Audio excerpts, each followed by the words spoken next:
We are now talking to Arizona State 5-star recruit kicker Carter Brown. What's going on, Carter?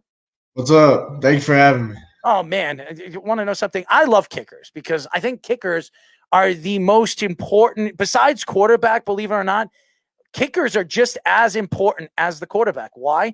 Because they put points on the board too. I mean, seriously. Right. I mean, most kickers lead those teams over the years. I mean, Adam Vinatieri is the all-time points guy for the New England Patriots. It's not Tom Brady. It's Adam Vinatieri. Who would have thought Adam Vinatieri, the kicker, has had more points than the good old superstar Tom Brady? So there you go. Kickers are important. So how are you and your family doing right now with this pandemic? We're doing pretty good. A couple of weeks ago, we were quarantined due to contact tracing, but other than that, everyone's been good and healthy. What is it like being recruited on Zoom? We've asked a lot of recruits this, not getting a chance to go to the school or really visiting the school, getting to sit down to coaches, sitting in their offices, or having the coaches come to you and sit into your dining room area or your living room, talking to your parents and saying, you know what? I know Herm Edwards. Herm Edwards is one of the funniest guys. I interviewed Herm 2 years ago. Okay. I met him at an event. He not only, and everybody knows his famous saying, you came to play the game. You came to win the game, or, with the New York Jets. And as a New York Jet fan, I loved Herm Edwards because there were only two coaches that stood out to me in my time rooting and growing up with the Jets. Herm Edwards, Eric Mangini, believe it or not, because he was there 2 years and he actually was a good coach for the Jets for the time that he was there, and Rex Ryan. Those were the only three guys that stood out to me as a head coach for the Jets. Oh, and Bill Parcells. I mean, if you want to say Bill Parcells for the 2 years that he was there, Bill Parcells. So, but Herm Edwards I was a huge fan of. He was there for 4 or 5 years, and he had such a lightning rod. So what was it like being recruited by the great Herm Edwards? It was awesome. So I couldn't get on campus, but I had a Zoom call with the special teams coordinator, Coach Slocum, and he introduced me to Coach Herm, and first thing he was doing was standing there with the Arizona State helmet yelling. So That's Herm, man. One of the nicest guys you'll ever meet, but one of the biggest competitors you can talk to. The guy is so competitive. And I would love to see Arizona State go to a national title game. I would really like to see Herm Edwards win one. He wanted to go back into coaching, and he wanted to coach the youth. He wanted to coach you young guys. He didn't want to go back in the NFL. He liked his opportunities to be an analyst and sitting there and not dealing with the hundreds of hours that he's going to have to sit and watch film. I don't think he wants to do that. He'd rather do it with you young kids. So if he was choosing you or he was recruiting you, obviously you're a sensational player. Yes, sir. In addition to Herm Edwards, they actually have had a lot of other ex-NFL coaches on that team. Marvin Lewis is their defensive coordinator, and he's done a great job with that defense. So what was your whole impressions of having those types of coaches on their coaching staff rather than the younger college coaches? Because as we mentioned, Herm Edwards is a very fiery guy. Marvin Lewis can be a very fiery guy sometimes. And what was your impressions of some of those coaches and just maybe that coaching style for Arizona State? They're all great coaches, and really even their special teams coordinator, Coach Slocum, coached 9 years in the league and won a Super Bowl with the Packers. So just in general, that whole coaching staff knows how to get you to the next level and just knows how to prepare you for that next level. We've interviewed a lot of kickers, some of the best kickers in the nation, punters, kickers. What is it like standing over there at a 40-yard line, kicking a 50-yard field goal and kicking it right through that small little hash and winning a football game? What is it like? I don't know. I'm not a kicker. What is it like being that hero, the guy that can win the game for that team? What is it like being that position? It's great knowing you can help your team and do that, but it's also pretty stressful knowing that if you do miss, everyone hates you. Well, you know what? If you want to blame somebody when you miss, you can blame it on Speedy. So now that you know this guy right over here, my producer, if you ever miss, when they interview you at the end of the game and you're upset, you say, listen, I blame Speedy. It's all his fault. And they don't know who he is, so it's perfect for you. You use that line. It's Speedy's fault. What do you think, Speedy? Could he blame you for it? I suppose you can. I would get a little bit of a shout out of that in an area that I might not get. So I would not be mad. Well, so maybe Carter, maybe we'll just take a bat and beat how do you Is that your answer for everything? It is. It is my answer for everything. You want me to hit you want me to hit you with a tennis racket? I mean, I could hit you with that. It's less bruising. It's just the first thing you always think of. Okay. Go ahead, ask your question, you smart ass. Because it's such a mental position like that, you were saying, how have you prepared for it best? I mean, is it something that's a game plan thing? Is it a psychological thing? Is it something maybe you prepare extra with the wind or something like that? Like, what are some of those steps to really training for that kind of mentality as a kicker in terms of playing in different circumstances? Really just knowing that I go out to kick almost every other day, and so just knowing you're prepared. And I mean, kicking a field goal in a game is more mental than physical, and just knowing that you've done it and that you've kicked in all types of conditions and being ready for it just really helps. And as long as you have that mentality, and should split the uprights. Carter, what is the training like? I mean, I don't know what a kicker does every single day to train. Do you kick 50, 60 times a day? What is the training like when it comes to the leg workouts? I mean, some of you kickers have enormous calves, and enormous legs. I mean, I actually went to Stony Brook out here, and I actually watched their kicker, and he's probably nowhere close to the player you are. I mean, you're a 5-star recruit. I've never even heard of the guy, and I see this guy kick 40-yard, and I'm looking at his calves. I was like, dude, his calves are bigger than my friggin' legs. I mean, like, it's unbelievable. Some of the training that you guys do. So, what is it like to train as a kicker? What are the different workouts that you do every single day to get your legs strong and be ready to get on the field and kick?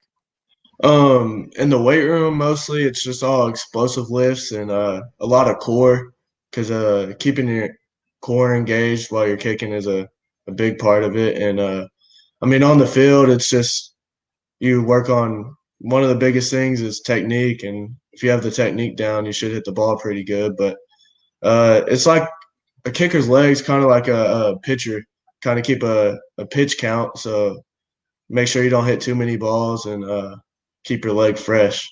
So do you heat up your legs like the pitchers do? I mean, I'll warm up, but usually don't heat them up.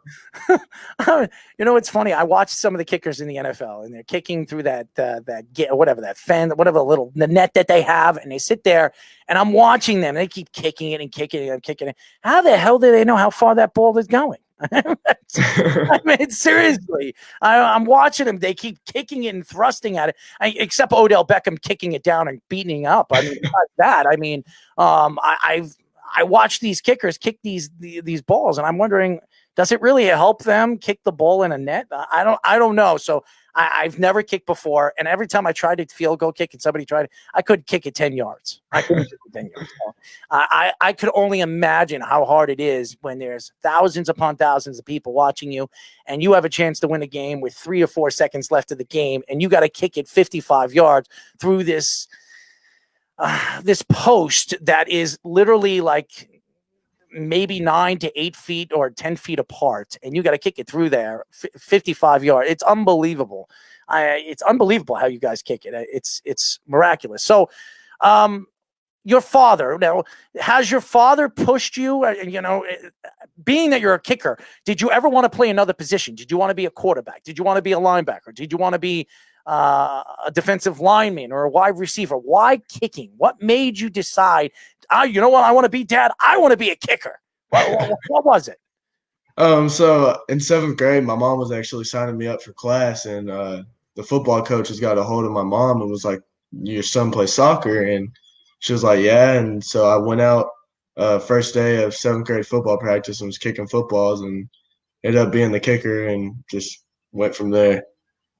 And now you're going to be playing for one of the best colleges in the country, Arizona State, playing under probably one of the most influential coaches, really, in my eyes, of all time when it comes to, as a Jet fan. I mean, influential. You have all these coaches that coached in the NFL, that played in the NFL, and you have them right at your disposal. Something that a lot of players in college don't get an opportunity to do. So it's a great opportunity for you to grow as a player. And do you see yourself as a future NFL player? Is that your goal, is to be drafted and actually get an opportunity to play in the NFL? Yes, sir. That's a dream of mine that I've been trying to work towards, and just I'm going to continue to work towards and the coaching staff at ASU is amazing with the NFL connection. So I think as long as I keep on working and doing everything I need to do, I should have a decent shot. Oh, you definitely will. Herm Edwards, Lewis, and all the players, you have an opportunity. These two guys were coaches in the NFL Lewis, Marvin Lewis was there with the Bengals for, I don't know, 13, 14. He couldn't get over the hump winning a playoff game. But the guy was a sensational coach. And he knows how to draft. That man knows how to draft. Go look at his draft. The Bengals, if you look in the last 20 years, the Bengals have more players in the NFL still than any team in football. So you want to talk about a guy that knows how to draft talent, Herm Edwards, and all the players. You have a very good opportunity to grow with a school at Arizona State. You've seen so many Arizona State players in the last 2 years get drafted to go to the NFL. So you have an opportunity to really achieve your goals. So, Speedy. I was just going to ask her, they won a big game, 70-7 against Arizona just recently. What was your reaction when you saw that and you were watching that? Because that's one of the biggest blowouts you'll see at any level. I went into that game kind of knowing they would. I had high expectations for them going into that game because their run game, and they just struggled finishing games the first two games. But I expected them to come through after not playing for a while and just really attack everything and execute everything.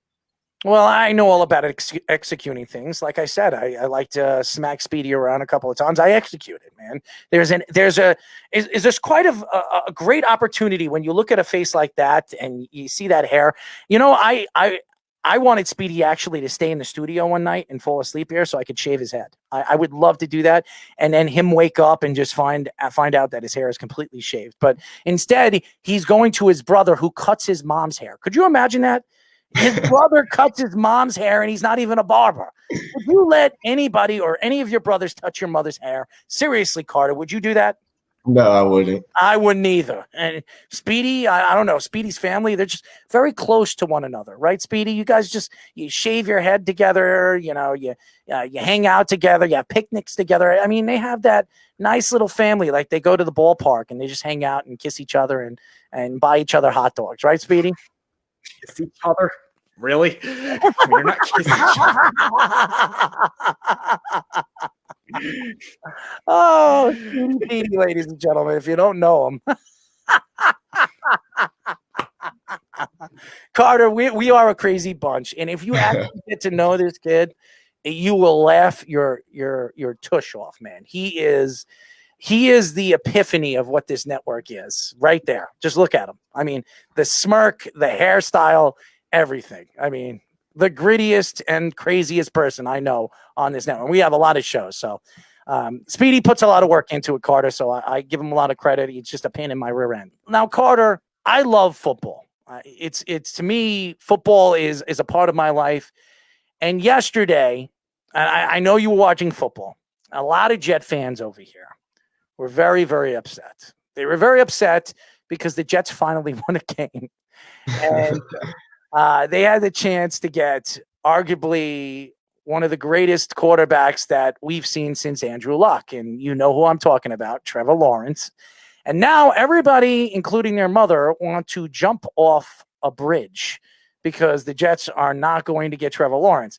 Now, when you watch college football, because obviously you're going to be a college football player this coming season in 2021, do you see when these scouts are looking at players, do you believe that all the time that these scouts are going to hit on the player that they think could be a generational type of player? Do you see that? Or I believe that scouts are 90% wrong, 10% right. Okay. I think they're completely horrendous.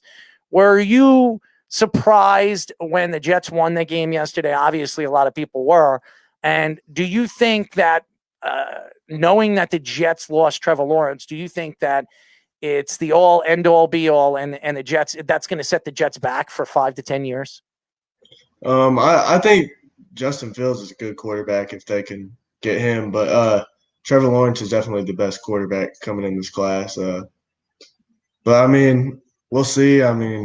Scouts sometimes get lucky and get a superstar, but we'll see.